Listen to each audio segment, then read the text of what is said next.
اقبال مغربی تہذیب کی جو ظالمانہ استعماری طریقہ کار تھا، جو وہاں کی فحاشی تھی، جو وہاں کا رہن سہن تھا، ان سب کو دیکھ چکے تھے۔ اور اقبال جب 1905 سے لے کے 1908 تک مغرب میں گئے ہیں، وہاں پہ انہوں نے بنظر غائب تمام چیزوں کا مطالعہ کیا ہے، تو وہ اس نتیجے پہ پہنچے ہیں کہ یہ سیلاب جو ہے یہ چاہے دولت کا ہے، چاہے فحاشی کا ہے، چاہے طاقت کا ہے، یہ آنے والے وقت میں یورپ کو مکمل طور پر تباہ و برباد کر دے گا۔ یورپ جو ہے وہ تباہی کے دہانے پر ہے۔ آج ایک صدی تقریباً گزر چکی ہے، یورپ کی ظاہری شان و شوکت ہے، لیکن حقیقت جو ہے وہ یہی ہے کہ اندر سے یورپی تہذیب تباہی کے قریب پہنچ چکی ہے۔ یورپی تہذیب جو ہے اس کی بنیادیں ہل چکی ہیں، تہذیب جو ہے اپنے ہی ہاتھوں تباہی کے قریب ہے۔ نیچے ہے جی، تلاش اس کی فضاؤں میں کر نصیب اپنا، جہان تازہ دریا ہے خودگاہ میں ہے۔ تیرا جہان تازہ میری صبح کے وقت اٹھ کے آہوگاری کرنے میں ہے، تو اپنے نصیب کی تلاش اس کی فضاؤں میں کر۔ اقبال کہتے ہیں کہ صبح کے وقت اٹھ کے جو آہوگاری کی جاتی ہے وہ انتہائی قابل قبول ہوتی ہے اللہ رب العزت کی بارگاہ میں۔ اس وقت کی ہوئی دعا اللہ رب العزت رد نہیں کرتا۔ اقبال کہتے ہیں کہ میں سحری کے وقت اٹھ کر صبح سوقتے اٹھ کر اللہ رب العزت کے حضور دعا کرتا ہوں، صبح جلدی اٹھ کر اللہ رب العزت کے حضور آہوزاری کرتا ہوں، اور یہ آہوزاری در حقیقت تیرے لیے، تیرے نصیب کی تبدیلی کے لیے ہوتی ہے۔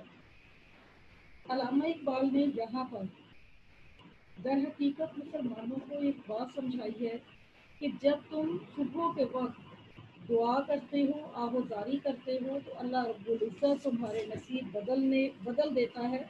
تمہارے نصیب جو ہیں ان میں تبدیلی لے آتا ہے۔ پیچھے ہم نے اس سے پہلے والی جو غزل تھی اس میں ہم نے بھی یہ بات پڑھی کہ اقبال نے کہا ہے کہ کوئی عطار ہو، رومی ہو، راضی ہو یا غزالی ہو،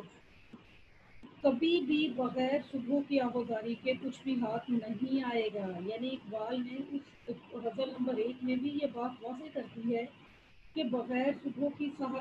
آہوزاری کے انسان خالی ہاتھ ہے۔ اور یہاں پہ اس شعر میں بھی اقبال نے یہی بات بیان کی ہے کہ اپنے نصیب کو صبح کے وقت اٹھ کے آہوزاری میں تلاش کرو، میں یہ کام کرتا ہوں، تم بھی یہ کام کرو، تاکہ تمہارے نصیب جو ہیں وہ بدل دیے جائیں۔ یہاں پہ آپ دیکھیں گے اقبال نے ایک اور جگہ پہ کیسے کہا ہے، کیا عجب میری نوا ہائے سحر گاہی سے، زندہ ہو جائے وہ آتش کہ تیری خاک میں۔ آخری شعر ہے، میرے قدو کو غنیمت سمجھ کے بادۂ ناب، نہ مدرسے میں ہے باقی نہ خانقاہ میں ہے۔ تو میرے قدو کو بادۂ ناب سمجھ، کیونکہ نہ تو اب مدرسوں میں یہ چیز ہے اور نہ ہی خانقاہوں میں باقی ہے۔ بادۂ ناب کہا جاتا ہے خالص شراب کو،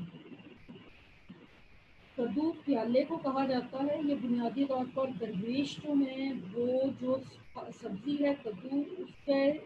چھلکے کو جو کہ کانٹے درمیان سے تو ایک پیالے کی شکل میں ہو جاتا ہے، اسے خشک کر کے پانی پینے کے لیے استعمال کرتے ہیں، یعنی درویش کا برتن کہتے ہیں۔ اقبال کہتے ہیں کہ تم میرے پیالے کو غنیمت سمجھ، کیونکہ اس کے ذریعے سے جو تجھے خالص شراب ملے گی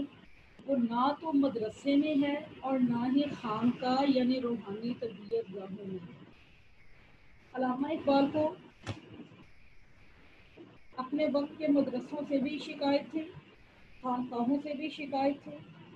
کیونکہ اقبال کے نزدیک ان دونوں جگہوں پہ، یہ دو جگہیں وہ ہیں جہاں علم کی ترسیم ہوتی ہے،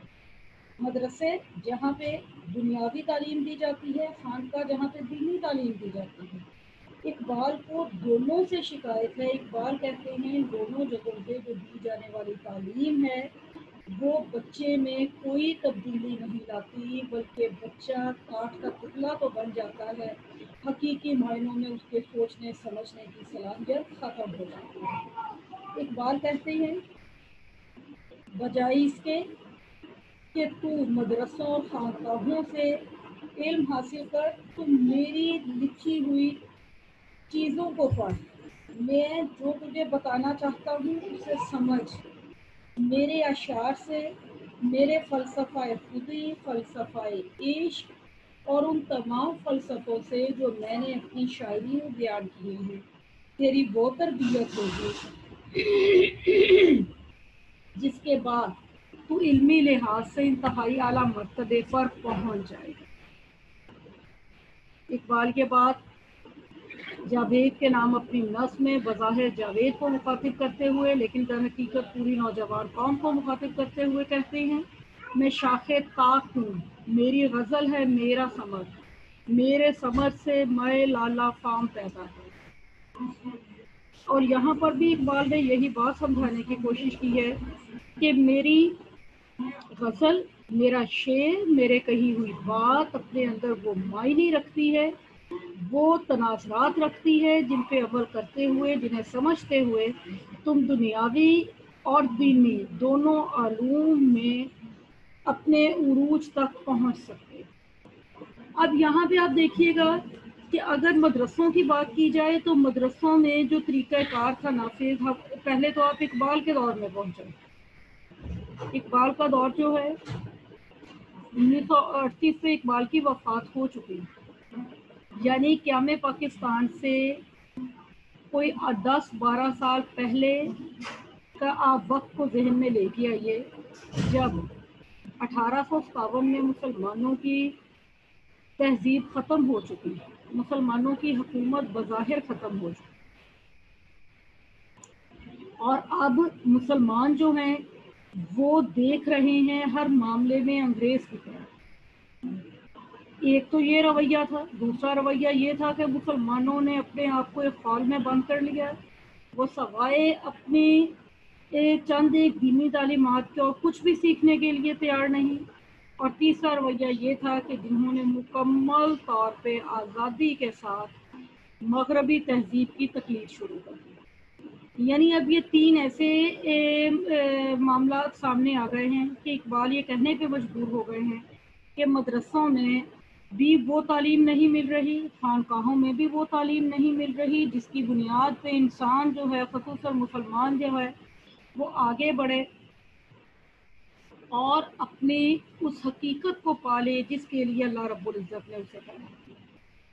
اقبال کہتے ہیں کہ میں مدرسوں اور خانقاہوں دونوں سے ہی مطمئن نہیں ہوں، ہاں اگر تم میرے نظریات و تصورات کو پڑھو تو یہ بادۂ ناب ہے،